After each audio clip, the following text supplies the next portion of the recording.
डमरूपुर नाम के गांव में शौकत नाम का एक चिकन का व्यापारी रहता था।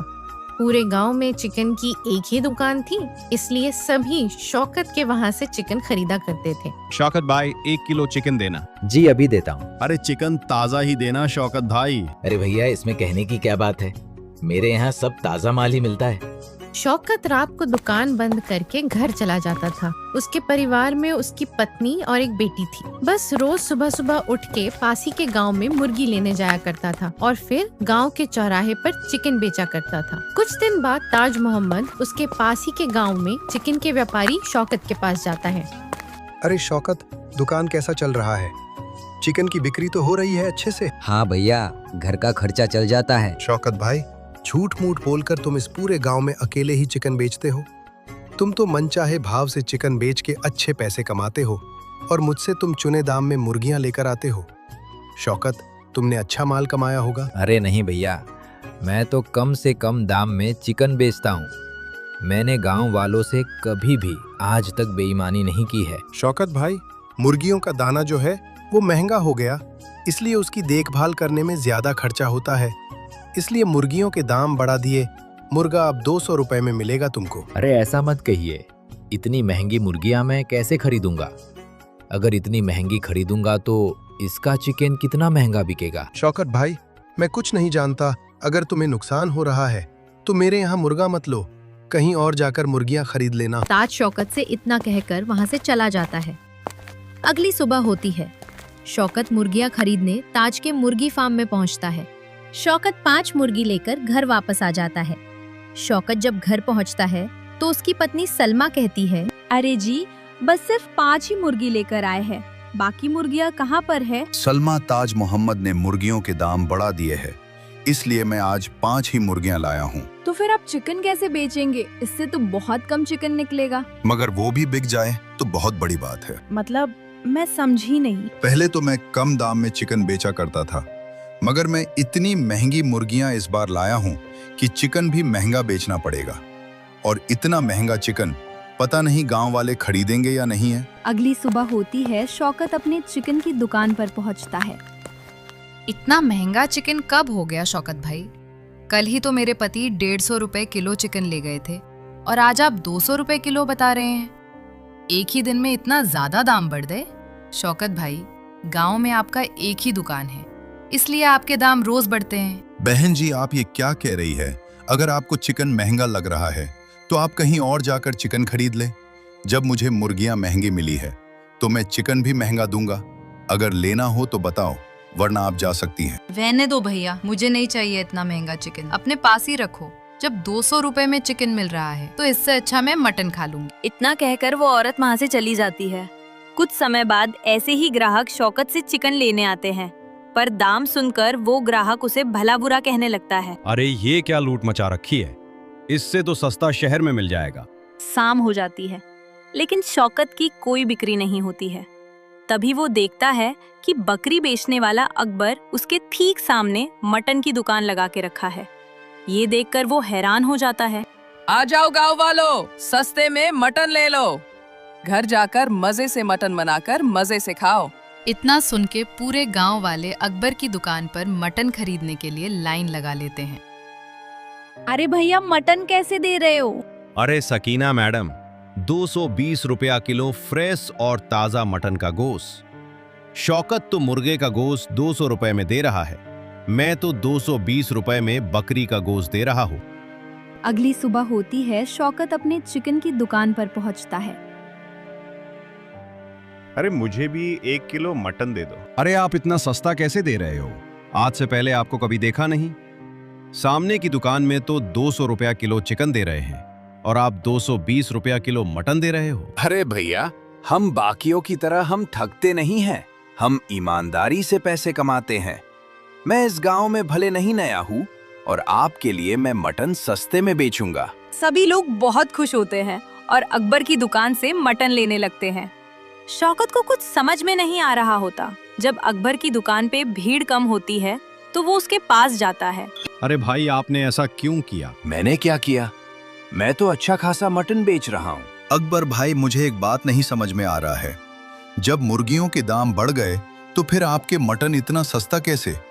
मैं 200 रुपया किलो में मुर्गी का गोश्त दे रहा हूं और 220 रुपया किलो आप मटन दे रहे हैं।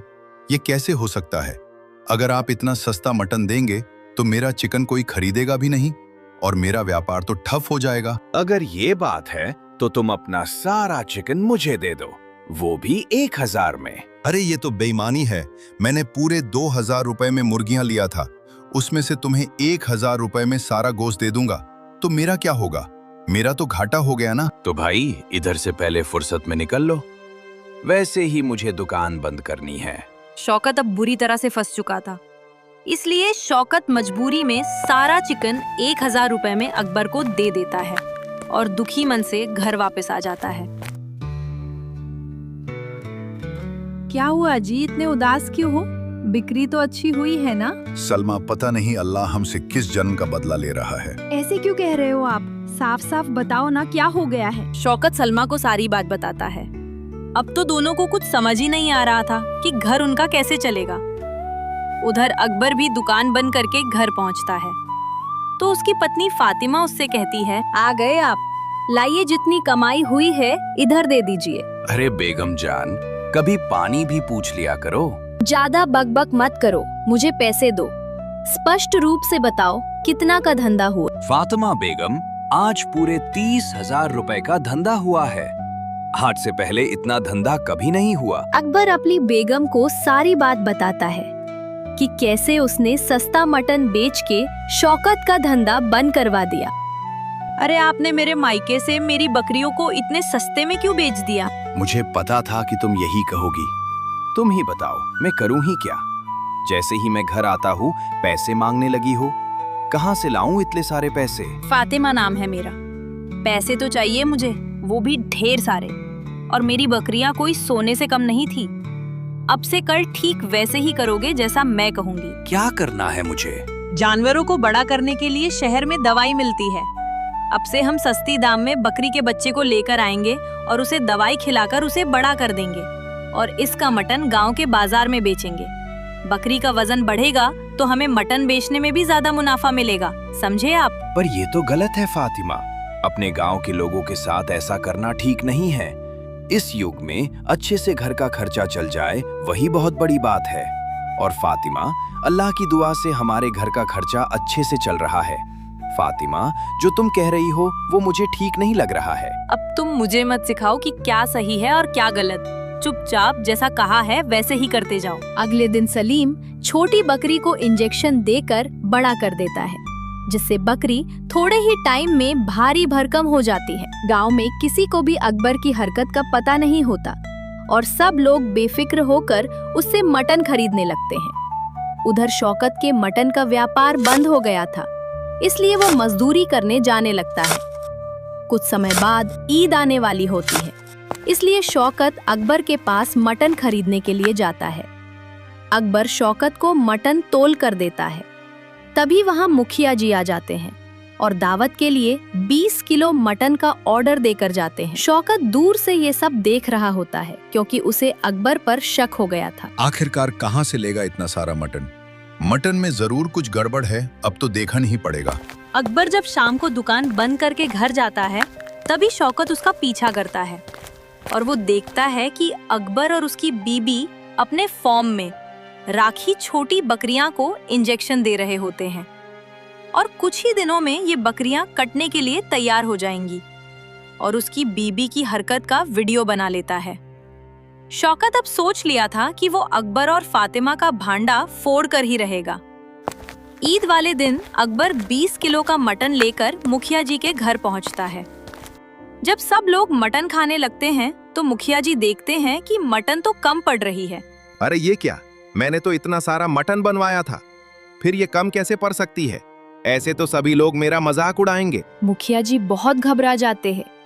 तभी वहाँ शौकत आता है और फोन में रिकॉर्ड हुए अकबर की काली करतूतों को उन्हें दिखाता है। मुखिया जी, ये अकबर पता नहीं कितने दिनों से दवाई वाला मटन गांव वालों को खिला रहा है। मुखिया जी, अकबर गांव के बीच में रहकर गांव वालों के साथ इतना बड़ा धोखा कर रहा है। इसी मटन को खाकर गांव के लोग बीमार भी पड़ रहे हैं। इसी ने मेरे मटन का व्यापार भी ठप करवा दिया और आज आप भी अपनी बदनामी की कगार पर खड़े हैं। इतना सुन के मुखिया अकबर और उसकी पत्नी फातिमा को पूरे गांव वालों के सामने बुलाते हैं। मुखिया जी अकबर और फातिमा की काली करतूतों को गांव वालों को बताते हैं।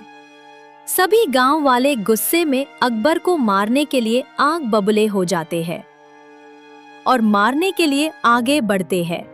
तभी शौकत गांव को रोक लेते हैं और गांव वालों को समझाने लगते हैं। उसके बाद अकबर की पत्नी फातिमा कहती है, मुझे माफ कर दो शौकत भाई, मैं पैसों की लालच में आंधी हो गई थी। हम दोनों ये गांव छोड़कर चले जाएंगे और नई जिंदगी की शुरुआत करेंगे। उस दिन के बाद शौकत दोबारा चिकन की दुकान के खोल लेता है और उसकी दुकान पर चिकन खरीदने के लिए वापस से भीड़ होने लगती है। मॉरल ऑफ द स्टोरी, हमें किसी के साथ बेईमानी या कपट नहीं करना चाहिए दोस्तों। अगर आपको ये कहानी अच्छी लगी हो तो हमें कमेंट्स में लिखकर बताएं। वीडियो पसंद आई हो तो इसे लाइक करना ना भूलें, साथ ही इसे शेयर भी करें। और अगर आपने हमारे चैनल टोनी गोल्ड चैनल को सब्सक्राइब नहीं किया है तो सब्सक्राइब करिए और बेल आइकन प्रेस करिए। मिलते हैं आपसे अगली वीडियो में, तब तक के लिए बाय बाय।